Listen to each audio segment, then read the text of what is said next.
Oke, yang tadi bagian fosfor sudah Ibu edit ya di PPT.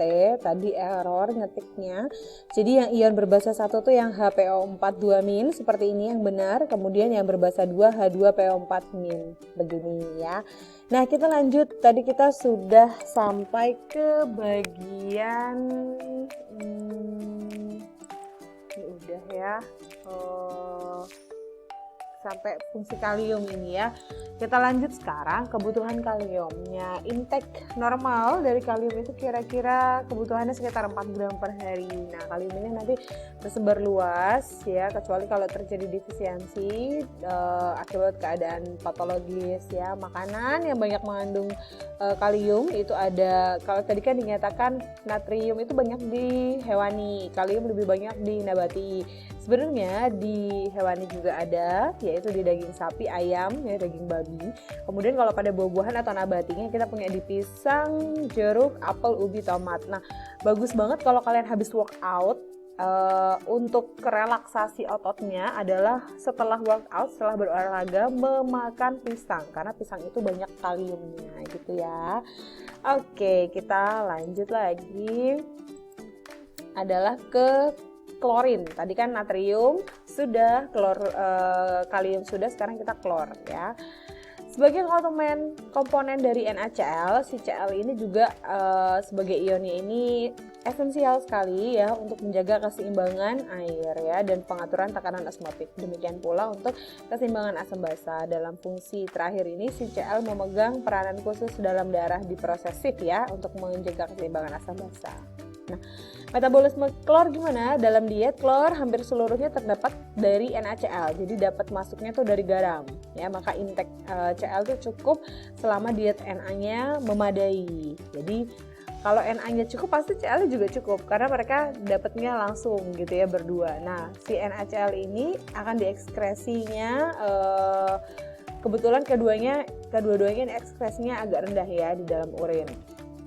Kemudian gangguan metabolisme Na itu juga bisa menyebabkan gangguan metabolisme pada Cl. Maksudnya gangguan metabolisme gimana? Kalau terjadi diare itu banyak sekali Na yang keluar, nah, berarti juga kemungkinan akan banyak Cl yang keluar. Maka akan terjadi kekurangan Na bersama juga dengan kekurangan Cl. Ya. Kemudian berpindah nih sekarang ke sulfur. Ini adalah makro mineral terakhir kayaknya yang dibahas ya. Jadi sulfur ini terdapat pada protein sel. Jadi dia kebanyakan dapatnya dari protein. Ya, metabolisme sulfur bersama-sama dengan metabolisme nitrogen ya. Sulfur ini berguna dalam senyawa yang mengandung sulfur untuk detoksikasi ya. Terus gugus SH-nya ini nanti bisa ada di dalam jaringan. Nah, si sulfur ini ikatannya kalau di dalam tubuh itu adanya di rambut juga. Di rambut keriting dan rambut lurus itu berbeda ikatan belerangnya, ikatan sulfurnya ini. Ya.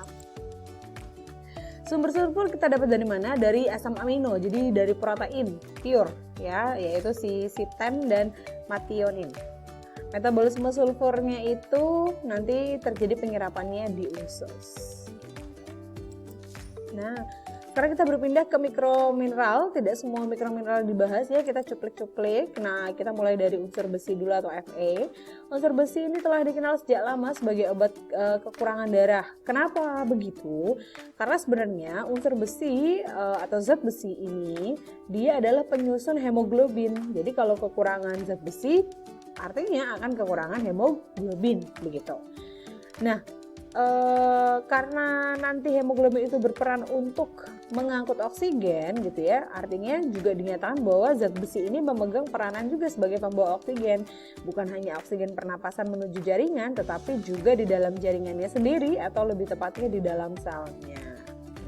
Pada tumbuhan, zat besi itu memegang peranan yang tidak kalah penting karena zat besi itu menjadi prefirin besi yang nantinya akan bertindak sebagai prekursor klorofil atau zat hijau daun. Jadi bagi manusia penting sekali ya, manusia dan hewan fungsinya sama ya, nanti untuk di bagian hemoglobinnya, sedangkan untuk tumbuhan dia si zat besi sebagai prekursor untuk pembentukan klorofil atau zat hijau daun. Kemudian mikromineral yang berikutnya adalah ada tembaga. Nah, unsur tembaga ini diperlukan untuk pertumbuhan dan pembentukan sel-sel darah ya. Hampir punya sifat yang mirip dengan Fe, tetapi secara langsung seperti Fe mempengaruhi itu enggak, tapi keberadaannya akan membantu pertumbuhan dan pembentukan sel darah. Unsur tembaga merupakan bagian dari enzim ya, sudah jelas karena memang dari semua mineral yang kita bahas adalah bagian dari enzim ya. Tapi khusus untuk Cu ini adalah bagian dari sitokrom oksidase, katalosa, tirosinase, aminooksidase, dan urikase. Jadi dia adanya di enzim-enzim yang ini, yang Cu kebanyakan terikat dengan protein dalam plasma, maka Cu ini akan sedikit sekali diekskresikan melalui urin. Oke, nah itu adalah pembahasan kita mengenai mineral. Kita lanjutkan